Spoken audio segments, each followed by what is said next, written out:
He's like a Casper, an unfriendly ghost. So this is my first time viewing it. We're like adding layers to McCall, where with Wick we're pulling the layers back. You don't cast Denzel and just make John Wick. Welcome back to another episode of Real Chumps. We're chatting about movies, feels like hanging out with friends. I'm your host, Marcel, and with me as always is my co-host, Danny. This week we are going to be discussing the 2014 movie The Equalizer, directed by Antoine Fuqua and starring Denzel Washington, Chloe Grace Moretz, David Harbour, and many more. In this episode, we will break down Denzel Washington's commanding performance, the film's unique take on vigilante justice, and how The Equalizer sets itself apart from other action films. But before we roll the intro, make sure to subscribe wherever you get your podcasts and turn on notifications so you never miss an episode. And don't forget, follow us on YouTube at Real Chums or our other socials so you can stay in on the conversation. But with that being said, let's roll that intro.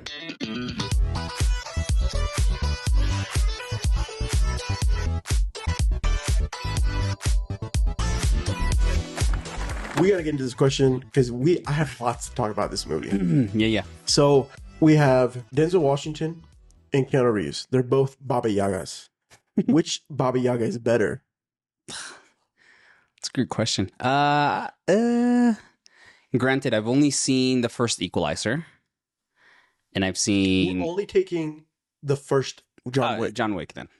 Do you think John Wick's a better Baba Yaga? Yeah. Oh, I was actually thinking Denzel.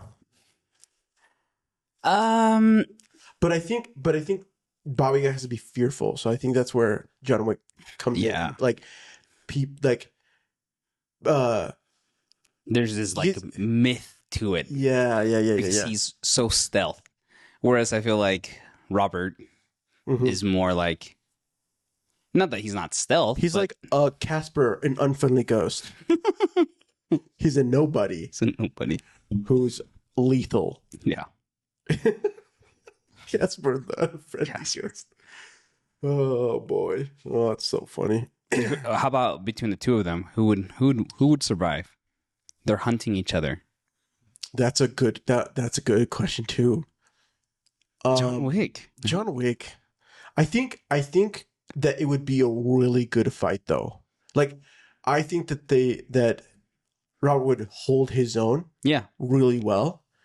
But I think that what John Wick has had to do is on a whole, like he's had to deal with a whole different style and various people that he can adapt quickly.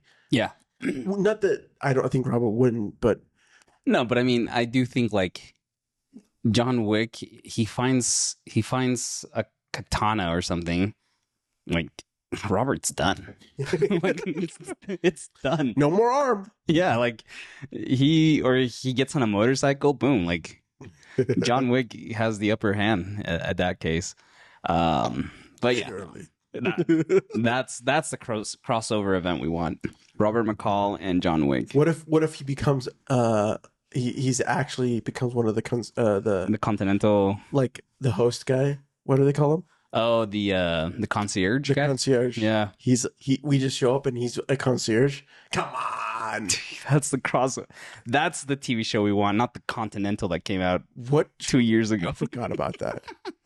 I was so pumped for that series. Dude, I saw the first trailer. I was like, this is not going to be good. This is not. I can tell you right now, this is not going to be good. Oh, but I had to watch it, bro. Yeah. I had to give it its thing. I have to, one day I'll do a review. But we're whack. We're back with The Equalizer. We're whack. We're whack. We are so whack. The Equalizer. This is what voters voted for. This is what listeners voted for. Wow, I am tired. This is what listeners voted for over Pride and Prejudice. We'll get to it.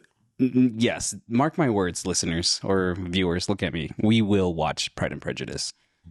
It's gonna be on the. Did you put it on the docket for today? Maybe. No, we're gonna be watching it. I really want to discuss that movie. I did too. I just thought I did not actually think it was gonna win The Equalizer. It barely won. No, it didn't. It did pretty good. But we will get to Pride and Prejudice. However, this week we're discussing The Equalizer.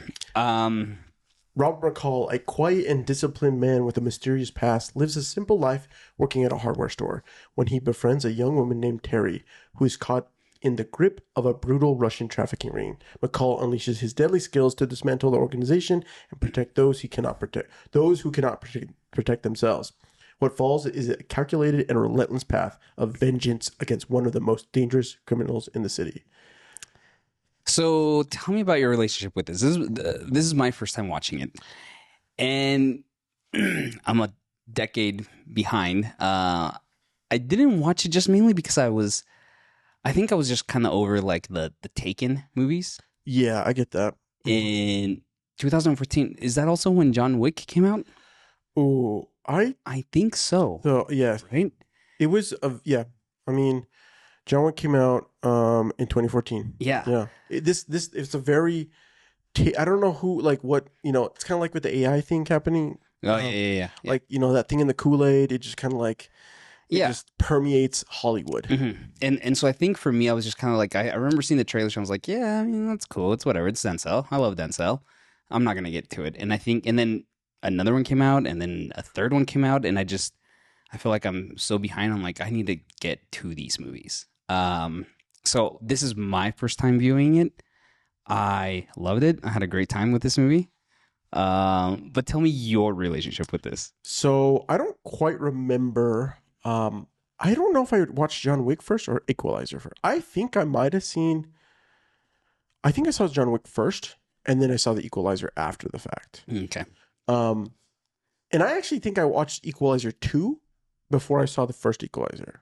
Oh, really? Yeah, I know. It was, but because I have Equalizer 2 in my head, like I know not every beat, but I definitely know the like through line better, and it feels it's a different film. Okay. Not different. It's just he's kind of like coming. Anyway, I'll leave it at that. Yeah.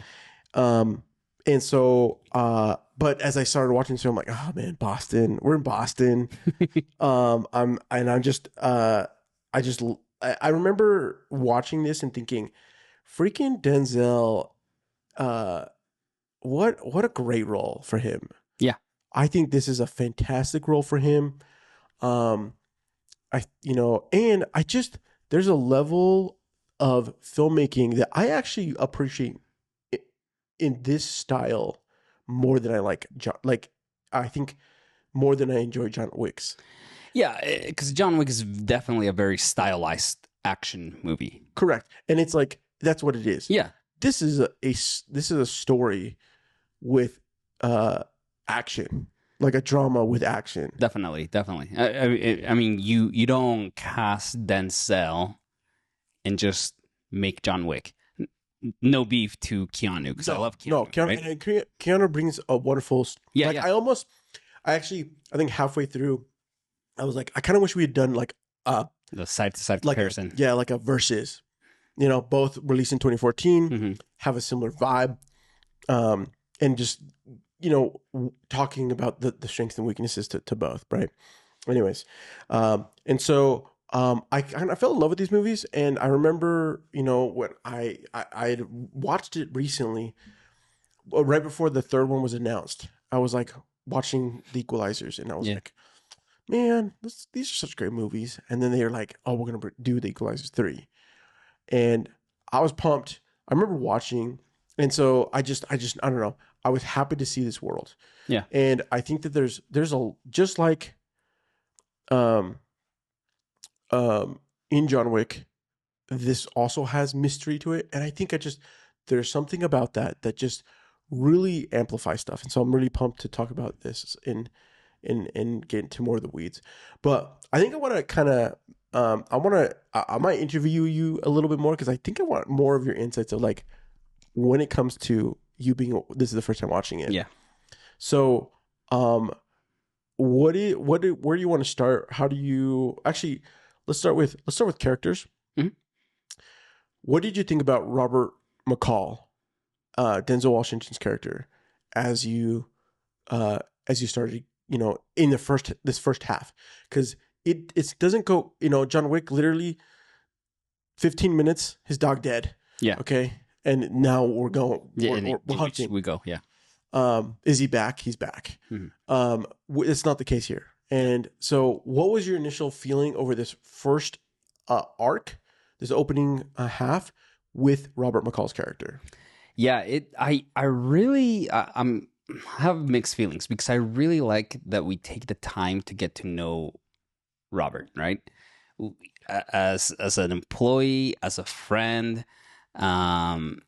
in his own private life, as a bystander, as he sits at the diner and sees all these different people coming in and out, and gets to know Terry. So I love that character development because it's a lot easier for me to like buy in and cheer into why he's doing what he's doing, because he has this innate desire to help people. He has a moral code, so to speak, right, that guides him, and it's his compass to do what he does. We see himself. We get a sense that he has some kind of moral code to help people, but he also solidifies some kind of moral code in that first little half. Yeah. Into what, as he starts to execute his skills, and it's in different ways, right? We see how he interacts, like I said, like at work with Steven, I think so, the guy that wants to become a security guard, mm-hmm, right? Ralphie, with Ralphie, and like from him just wanting to like help him lose weight so he can do the testing to become a security guard. When he takes him to go training, like we see that side of him. At work, when people are asking him, "What did you do before work?" "Oh, I was one of the pips," right? Yeah. And he does his little dance. I'm the one on the right. No way, dude. No way. So, like, I love that we see this character engage with others, which is something that, and it's not a bad thing, but like something like the John Wick movies, he's very much an isolated character, a man in grief, right? And we come to know later in the movie that Robert, his wife has passed and whatnot, and he made a promise to her and all that and all those details. But like, it's really great to see this character engage with others, which leads us to buy into why he's doing what he's doing. I also really appreciate that, like, we learn about Robert to a level that his coworkers are learning, right? We don't get any sort of, like you said, like we learn a little bit more of his history beforehand, but he lives a very solitary life. And whereas, John has he's beginning to grieve. Mm-hmm. Like his early stages of like there, and he gets cut off in being able to process that, right? This is a man who has come to terms.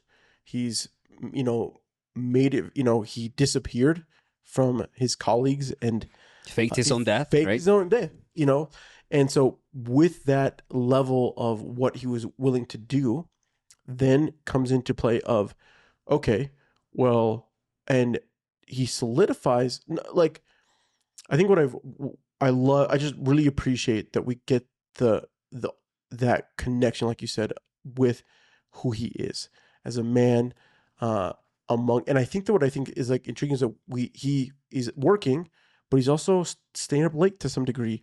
Oh, maybe it's winter, I guess. I don't know. No, he says he can't sleep. He can't sleep, right? And so he just goes to the diner, but he also has these tics, right?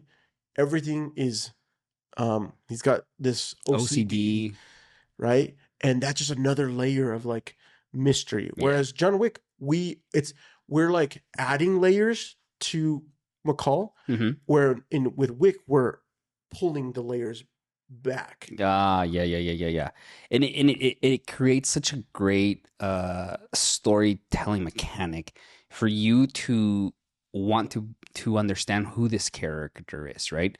It adds more depth, more layers into who he is as an individual, who he is now post his death and his service as a secret agent or whatever he was, and who he is with those around him, right? And especially, like, I really enjoyed the interactions he has with Terry, with Chloe Grace Moretz's character. He's great. Yeah, with like what little screen time she had here, she nails it, right? Yeah.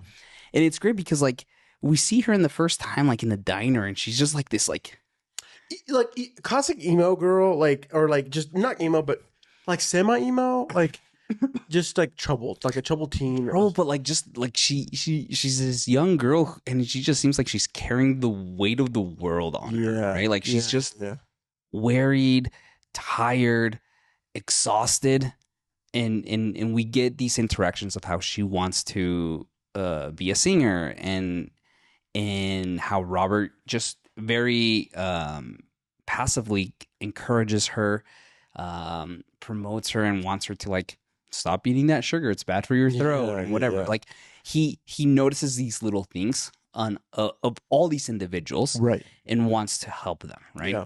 And I think it's a beautiful like character arc and development for us to like get to know this character.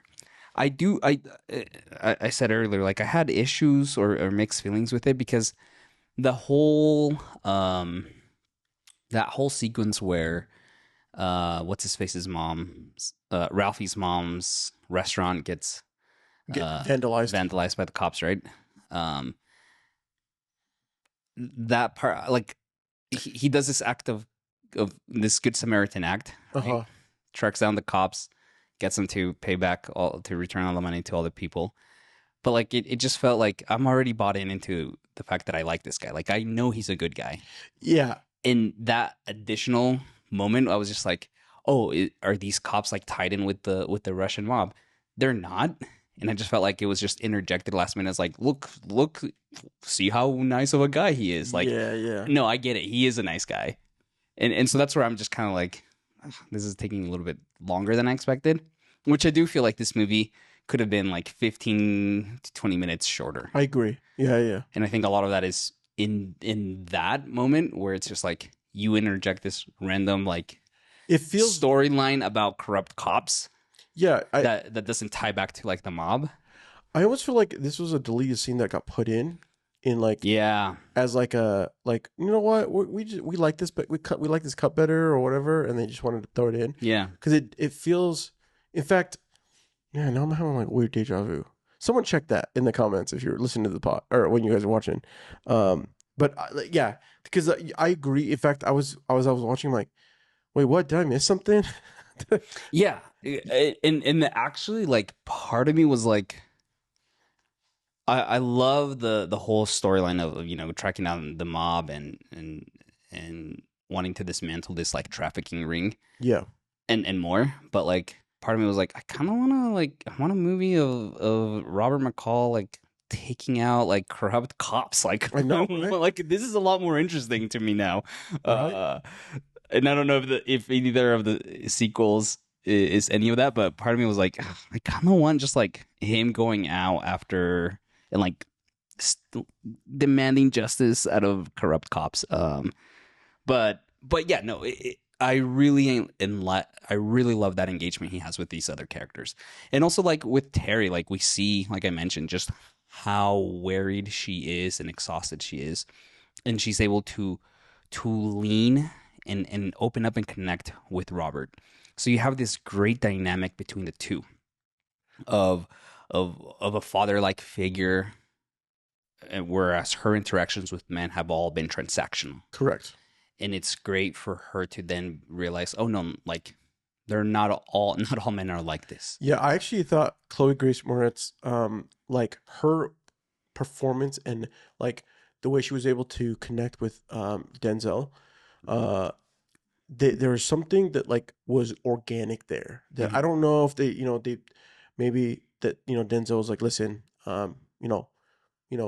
here's what he gave notes. Like I would love to see if like he gave notes with, along with the director, right, Antoine Fuqua. Antoine. Like if they work together to help give her some addition, or if that's just who she is. It feels like that's just who she is. Like this natural. She was able to come in. She felt welcomed by the rest of the cast maybe, and or that she just came in. She owned this character. It's just it really does feel super great. And I actually, in fact, I'm a little sad that we don't have her in the last half of the film. Yeah. That's very true. And I know her friend, I can't remember her friend, but like she kind of steps in and becomes that like Mandy. Mandy, that insider between the mob, right? Yeah, I would have loved to have seen more of her in and interact more with Denzel. That's very true. Okay, I do want to talk about David Harbour and Bill Pullman is in this movie. Yeah, Bill Pullman sneaks in right there at the very end or halfway. Yeah. No, so David Harbour is in this film as a Bostonian. David Harbour is in this film with David Harbour, and his accent are in this film. Holy cow, that Bostonian accent. There was a couple times, I'm not gonna lie, there's a couple times I'm like, oh, he's working a little too hard for that. There were several times where like he has it, and then other times like it just disappears. I'm like, wait, what happened? When it hits, it hits. You know, in fact, it was actually kind of funny because I just watched the first 3 episodes of Reacher season 3. Mm-hmm. Oh, freaking so want you to watch. I'm so mad that you're not a Reacher. Because Glenn or the female character, she's from Boston, and I don't know if she's actually from Boston. Okay. But her Bostonian accent's boom. It's so good. And coming from David, where like it was like, no, he's got it. No, he's got it. He doesn't have it. Maybe he's drunk. But no, I thought again, I think this is one of those things where I agree with you that like he like is trying to help David because David doesn't. He's flustered. I mean, he's got Martin Sokas as Teddy. Teddy, yeah.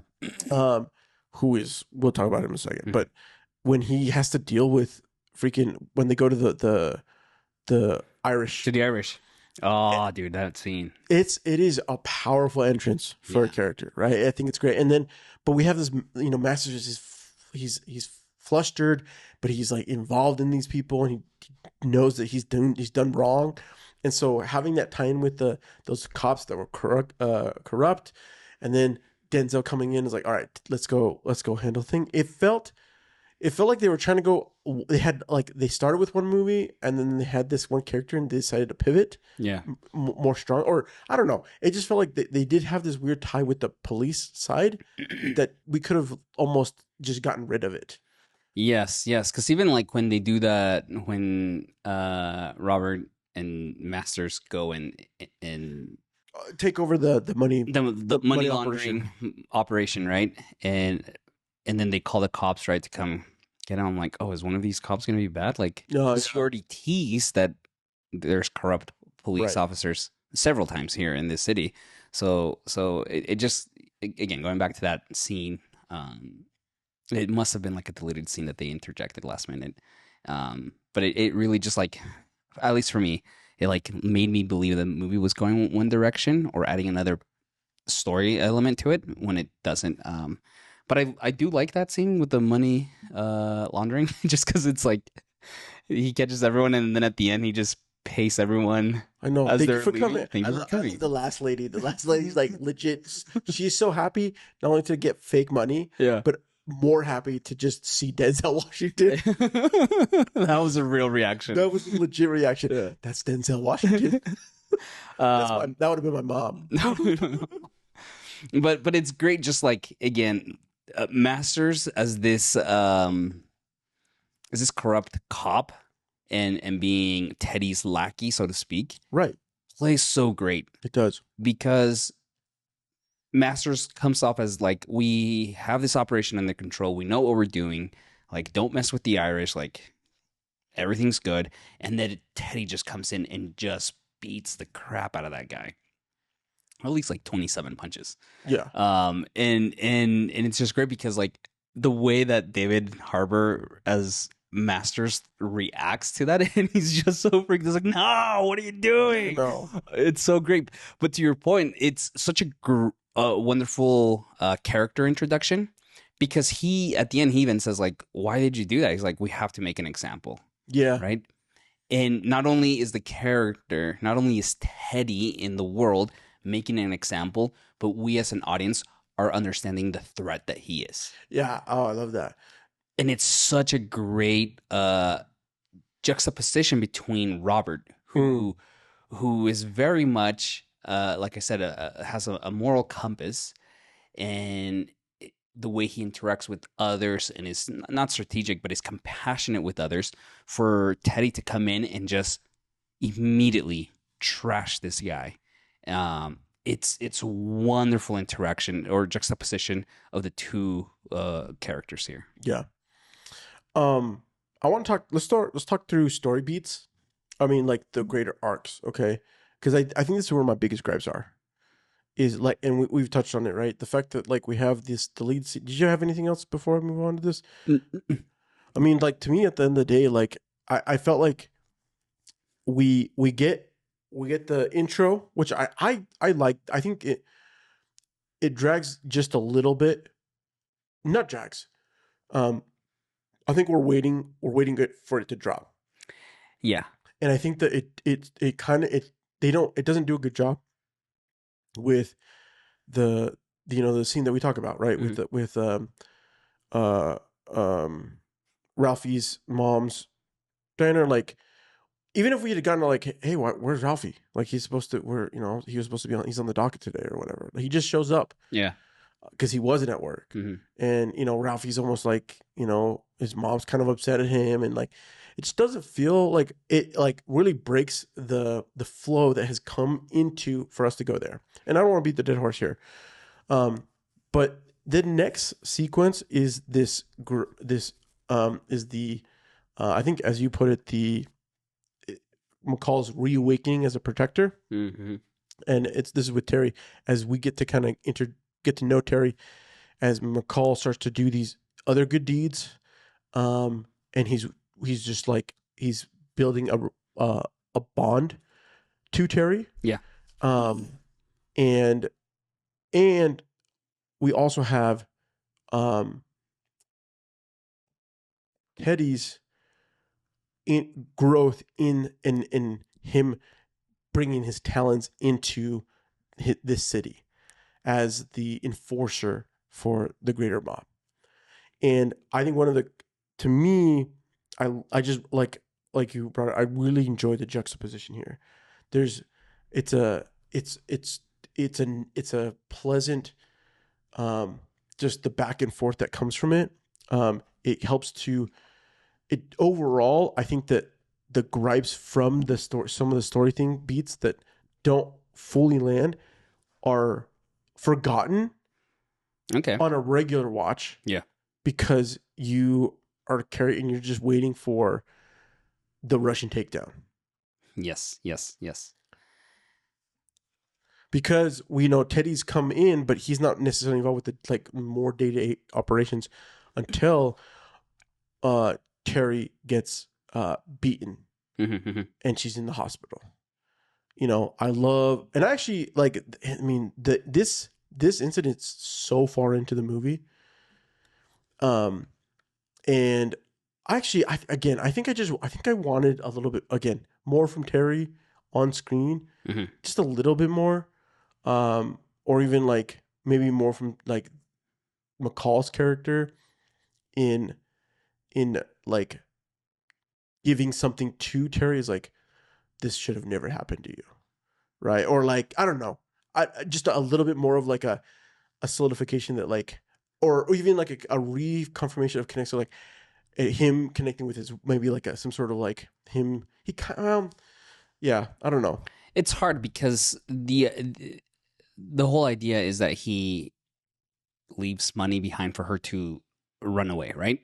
And so like, again, emphasizing the kindness, the innate kindness that Robert has. Right. And so it's hard to then like write, yes, we want more of Grace, of Terry's character in here, but like, how do we show that this is a big threat, that they are out seeking for her, right? Yeah. And to keep her, had they kept her in the story, and let's say Robert had her like in a safe house or whatever, or something like that, I think that just adds a whole nother element to the story that might detract a little bit. Yeah. So to 100%, I wish we could have gotten more of her. But at the same time, I'm like, oh, how do you pull this off? Yeah. In a way that doesn't detour the story to another place. And ultimately, like, that's a good point. It's a good point. But to that, I think I want to go back to that like interaction that they have talking about the old man and the sea. Yeah, the diner. Which, by the way, this movie starts out with a quote by Mark Twain. Dude, this movie's got some moments you're like, what? When I saw that, I'm like, okay, all right, all right. I mean, I get it. And then you bring in Hemingway into it with the old man in the scene. I was like, okay, all right, I see where we're going with this. I love that interaction because here you have this man. He's talking about the old man in the sea.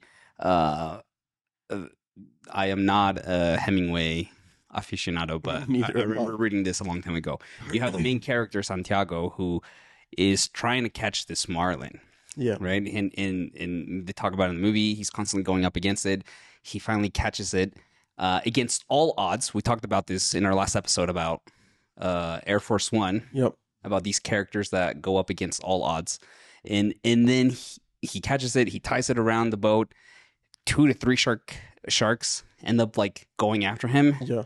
And at the end of the book, from what I remember, like it's just like a big old skeleton. Like the sharks ended up eating the whole marlin.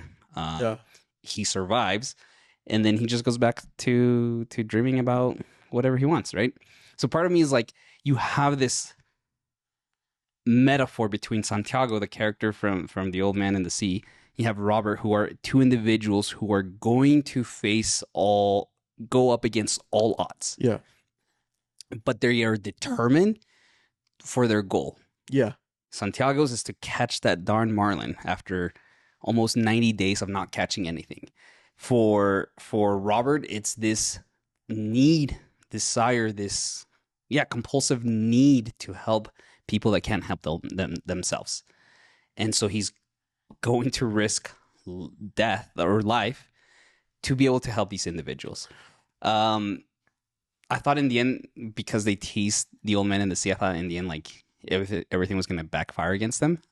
It didn't. That's fine. But it's just this fun interaction between this older guy, Denzel, with what's her face? Chloe. And as they engage and interact, it just solidifies and strengthens that bond that they can have. Yeah. I also love that, like, they amplify that drive with his OCD-ness / his methodical, like, hyper fixation or understanding of time, right? There's this level of, he's got this weird, the thing that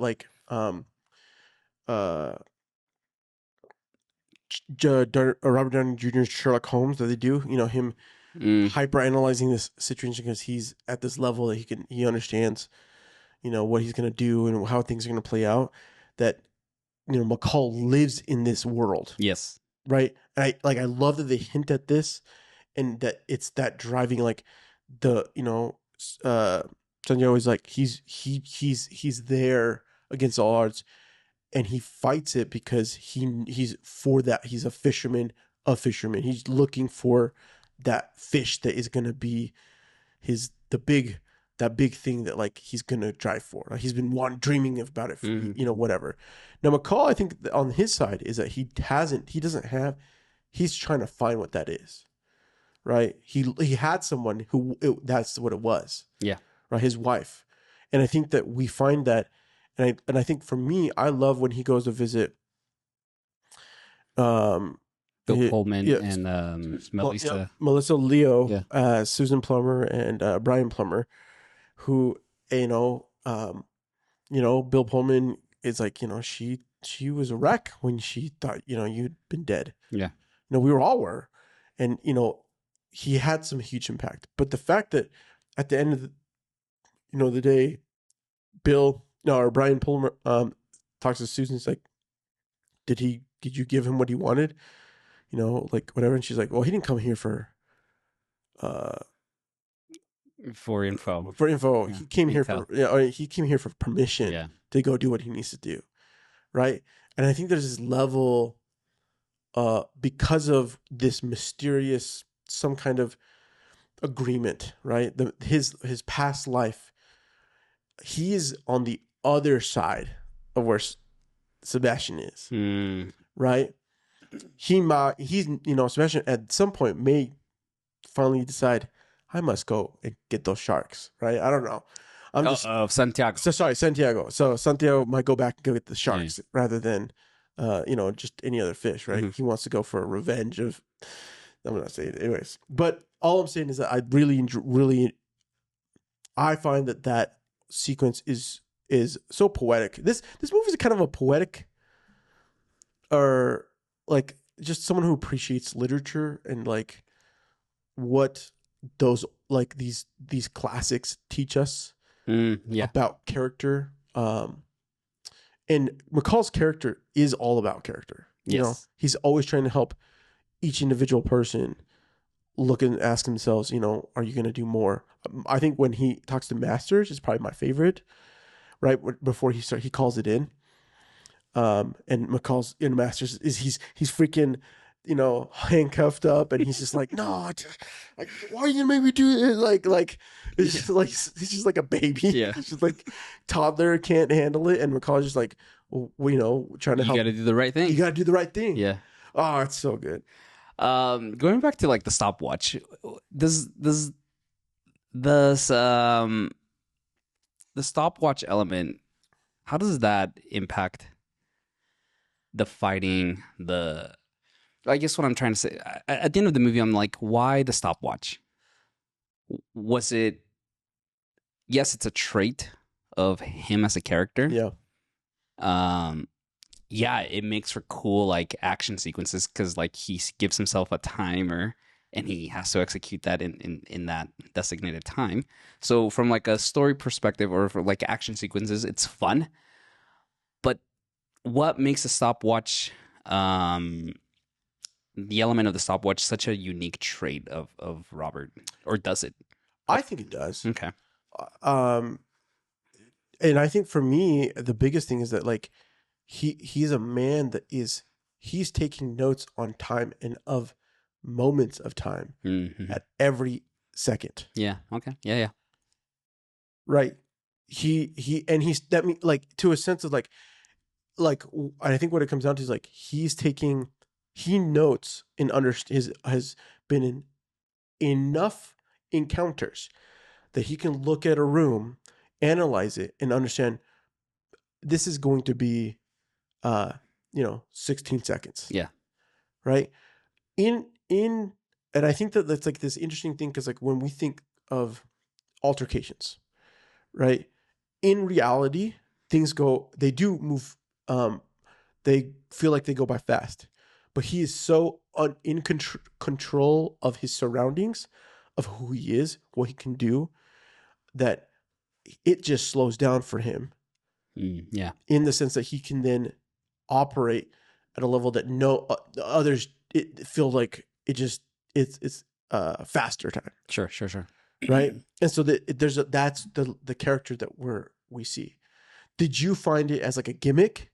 Not necessarily. I think it definitely, to your point, it's a trait of his precision. Oh, that's a great way to put it. Right? Like because he is so aware of his surroundings, it makes him so precise in what he's doing. And I kind of want to lead with this this question because we recently just watched Captain America: Brave New World. Yeah. And we have a review on it. Go check it out on YouTube. But my biggest issue that I had with this movie was that I felt the action sequences were horrible with Captain America: Brave New World. They were boring. They were slow. I felt like they were just interjected at times where I think the writers, because there were so many of them, were like, let's just throw something in here. Yeah. Right. And the action sequences here are pushing this narrative and story forward, but they have a purpose in also giving us layers to Robert. 100%. And John Wick does the same thing too. John Wick does the same thing, right? And it's because you and I we agree, and we came out of the theater and we were just like, what was that? Yeah, and even even going back to like one of the first, the Captain America Winter Soldier, right? Steve Rogers, when he's fighting in those movies, especially, and I think we talked about this in our review, so I won't go back into it too much. But like in that first sequence where they land on the freighter and they're trying to save the hostages, he's coming in at full throttle. Like he's kicking people, they're flying off the boat. He's probably decapitating people with his shield, right? But it shows the urgency of the matter here. Yeah. And it shows why Captain America, Steve Rogers, in that sequence, is so adamant about helping these individuals, because they are hostages. Whereas Black Widow, she's being stealthy and sneaky because she herself is trying to grab intel that's on the ship, right? So you have the action sequences are supporting the characters. Unlike, and again, I'm just coming back to Brave New World because we just barely watched it. Whereas it was so boring, it didn't serve the story nor the character development for Sam Wilson. Whereas something here, as small or as unique as the stopwatch, it just tells us more about the character. Yeah. I brought, go watch the review because I think we can hear more about that. But I think what I want to focus here is that this is just movie along with John Wick, right? I think I would, again, maybe where I want to go is the fact that like John Wick, unlike McCall has this like precision with him. Mm-hmm. John Wick is precise, but he's a man of, he is resilient and can improvise, right? He can go to a situation and it doesn't matter exactly. He can plan and it can be precise, but he also has this level of like control of and skill, like refined skill. Right, he just goes. He can take whatever gun he can, he's a like a wrecking ball. Yeah, Then we've got McCall like a scalpel coming in and methodical, right? I think a perfect example of this is in that initial the takedown of the mob that beat up Slavy Slavy and his goons. I like the anticipation for that fight. Is just absolutely beautiful. We don't get like Brave New World. There is no sense of like. There's a scene where some big dude, like he's trying to go after the Sidewinder character, Sam Wilson, and we get some other character dude, and who there's like no sense of anticipation. Just like, oh, what's the word to do this thing? And then the fight sequence is so lackluster. Yeah, doesn't drive any sort of story narrative even forward. Like it's just bleh. Yeah. Where the anticipation for the actual fight to begin. The two things that I love about that is he goes to go leave, he opens the door, he closes the door, he opens the door, he closes the door. He closes the door, he opens the door, he closes the door, locks it, turns around, looks at his stopwatch, set 16 seconds, boom. He goes into it. It just, it's so good.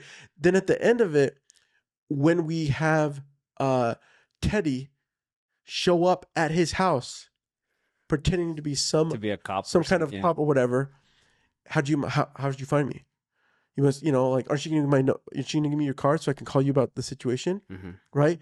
He, McCall instantly understands that this guy, he knows that this guy is not any cop. He also understands that like he's playing a game and he's like, this must be like he's putting the pieces in the puzzle, while Teddy is just wanting to know who this person is. And I think this is the one other gripe that I have is like Teddy as this other bigger mastermind.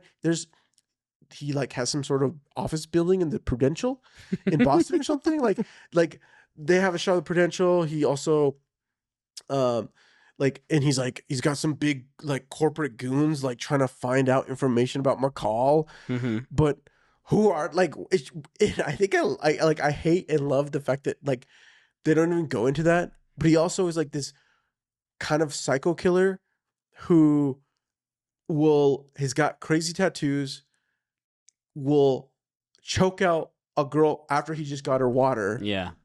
But also is like just in it for like he's a corporate watchdog. Like his character is so like bizarrely wild for kind of like who his core like character. Yeah. Just I think for me, it's just I don't know. I'm not sure if it's like it makes it better. Like if I enjoyed this movie more because of it, or if it's just like I think the payoff of it. I don't know. I think it's a great contrast between the two characters, between McCall, who, as we've said, is methodical, strategic, and then this, as you were saying, this bizarre, wild, almost chaotic mob leader, right? But it all builds up to my favorite scene, which is them talking at the restaurant, right? Like very reminiscent to Heat. Yeah, it is. Where he just shows up, sits down, and puts the bloodied sunglasses. He's not coming back. He's not coming back.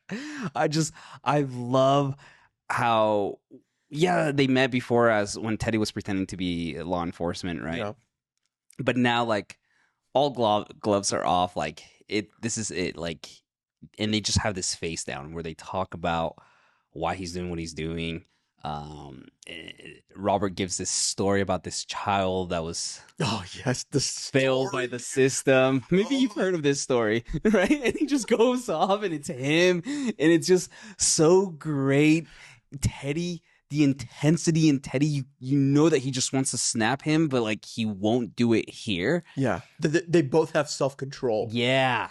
It all culminates to this moment for me. And it's so executed. And Denzel, I mean, we often hear about how like actors like Vin Diesel and The Rock have contracts that say they can't be punched more than like 10 times in a movie, right? I feel like Denzel has a contract in all of his movies that he has to be given a killer monologue, right? Like that's in his contract, and I'm glad that they gave him that. Oh my gosh, dude! I just watched him in Gladiator 2. Oh, okay, and he also he adopts this kind of not wild, but like aristocratic nature to him, and he also has some really interesting monologue moments. Anyways, I just am thinking about that. So I feel like if I was Denzel, I'm like, I'm not doing this movie unless you give me like a where's my monologue? Where's my monologue? It's to me, dude. I always love. There's something about McCall's character, the way Denzel plays McCall, and the way he goes about trying to craft people's stories. And I think that culmination of like, stop me if you heard this one, right? Of it's almost as if Teddy is John Wick. Oh, okay. Like before he becomes like he's like becoming John Wick, right? And you know, because I just could see maybe that's the crossover we need, where like John Wick comes up to Denzel's freaking hotel, and his Continental, and he's like, "Oh, you know what? I heard this. Tell me if you know this story. If you know this." A man recently married, loses his wife, and then gets a dog, loses that dog. Anyways, I want to talk a little bit about. Here's something that I absolutely, as a first-time viewer, and I'm sure a lot of people had this experience, but I was not expecting this movie to go all Home Alone at the end of it. Like, I was like, yeah. Where's Kevin from Home Alone to help McCall here? But going back to like the build up and the suspense before an action sequence, right? We saw that with Slavi in his goons and McCall interacting with them, and we see that again here at that final sequence where they've gone together at the Home Depot knockoff, and they just like, it's about to go down. Yes. And you see him prep, and you have this little sequence, Home Alone style, of him like getting ready for the villains. Like, it is so good. So good. Because we know what's about to happen. Yeah. Right? And you're building the suspense. We know what's about to happen, but we don't know how it's going to be executed. Correct. And when it all comes down, it is just so fun. And like the the way he takes out these guys, like I know it is this so like the like dude, the barbed wire. the barbed wire, dude. How I was not I was not expecting that. When that happened, I was like, oh, I literally did like a I reacted physically to that death. I also forgot about that death. And I was like, oh damn, I forgot about this. Yeah. And I think one of the better parts is like the way he's just like he's just like checking. He's like, yeah, dude, you deserve this slow, painful death. Yeah. You know, he just stares at them. I know, and it's he's so good. I also I love that he's walking. He just lances the guy with his like makeshift spear right through the neck, pulls it back, starts, he's like, doing his like, it feels so, I'm so glad you said Home Alone. I didn't even think like, 100%. 100%. Yeah. My, when he gets shot and he heats up the doorknob to sear the gunshot wound so that he can continue going. Like, there's also something, and maybe I would love your insight on this. We see that initial death with the barbed wire, right? And then there's the other one where he like uses a power drill. In the back. Yes. But it's I love the cut there because, and also as a viewer, you showed me the barbed wire death. Yes. And then the next one is that the drill. And right as he puts it in the back, it cuts, and you don't actually see it happen. Yeah. And I love that decision because I'm expecting to see it because you just showed me a horrific death. Yes. But then you pull the rug from under me. You don't show it, and now I imagine it. And you just, I think that part, it just cuts to I thought to McCall, doesn't it? No, I thought what happened is that, so if I remember correctly, he puts the drill, like the guy's coming, like backing up a little bit or whatever, and then McCall puts the drill on the back of his neck, and it like pans just slightly to the right, so we see down the hallway, but we slightly hear the drill, and then we see the character fall. Okay, right, and then it comes back to McCall, and he puts down the bloody drill. But I 100% agree that I love that we get one for us and one for your imagination. Yeah. This level, what's going to come next, right? Mm-hmm.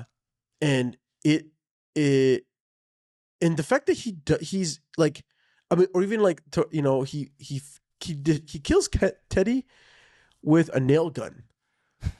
So, dude, it is so good. Like, I mean, it's not guns a-blazing. Like, he just straight up, it's like, does he not? Everything. Okay, so every single time he gets into an encounter with a fight, it just feels so hard. Yeah. You're just like, oh, every single one. Whether that because the imaginative nature. Someone who kind of, it's not quite the same, but Reacher the series, they also have this very stylized way, because Reacher is this MP. He's a tall dude. He's a big dude, and he was a police officer for military individuals, right? Mm-hmm. Individuals that were trained, some to even the some of the most extreme ends. And so he needs to understand how to put these individuals down. So every single time he fights, he goes straight for sequences where like they'll go in and he ends up busting people's femur, like legs are getting broken, arms are getting broken, and he's putting things to bed quickly and efficiently. And McCall, I feel like, is very similar in that style. And I don't know. There's something about the impact that has in not only on screen, but like when you're not showcasing, you're not showing those moments. It hits harder. Yes. And I appreciate, like, you just add the sound, right? Mm-hmm. And we know what's happening. And there's something about that I think amplifies to a fight scene Whereas in like John Wick, you've got like in is it the second one where he's fighting and he's like they have this crazy sequence with knives, and then they fall and you see him like slowly enter the guy's eyeball. Yes. Like that's a different so on the other end of the spectrum. Yes. And I love that decision because I mean obviously the movie has an R rating. Yeah. And up to this point in The Equalizer, we've seen some gruesome deaths, right? Yeah. And to not show us that one with the drill, I think it's just so it's such fun filmmaking. Yeah.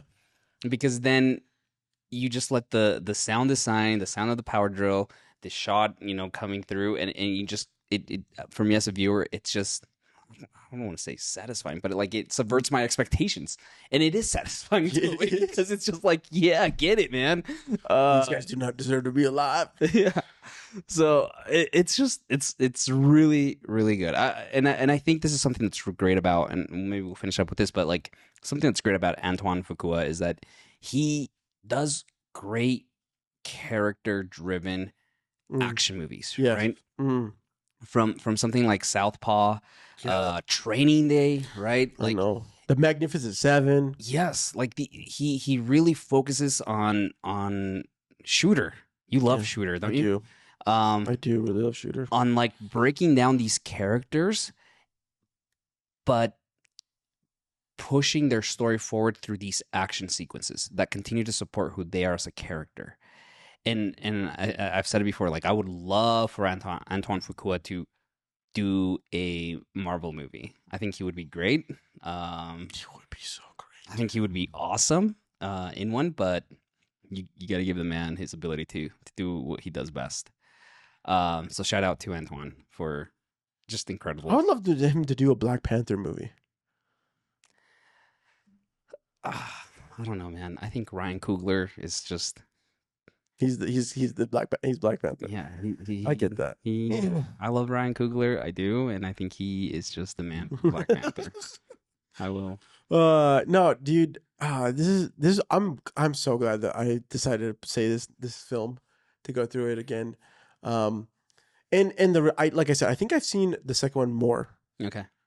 Like per like on a watch situation. So, and so I'm excited to hear from as you watch this, and eventually we'll do a follow up to the films. But to me, such a great, just such an awesome character. I love that we have John McCall. I love that we've got John Wick. There's something to be said about a stylized character for action movies. Yes. And I want to end with me throwing shade. Oh, let's throw some shade, bro. I love when you throw some shade. But you have Jason Statham, who's currently doing the same movie? Similar movies to this, right? He just did The Beekeeper, right? Yeah. And it's this former operative who's now living a quote unquote normal life, gets pulled in after what was The Beekeeper? His landlady died or something like that.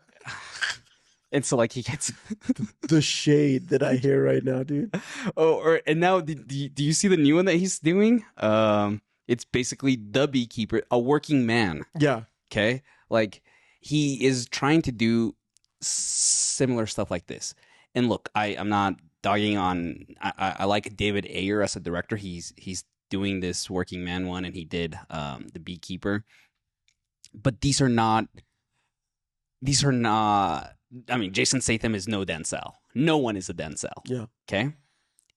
He can't bring the depth and the gravitas to a character like this, who's an ex-operative trying to live a normal life and gets pulled in. Also, like the writing isn't as good. No, in dude. The Beekeeper. I'm assuming it's not going to be that great. All it is just Jason Statham movie to do action sequences.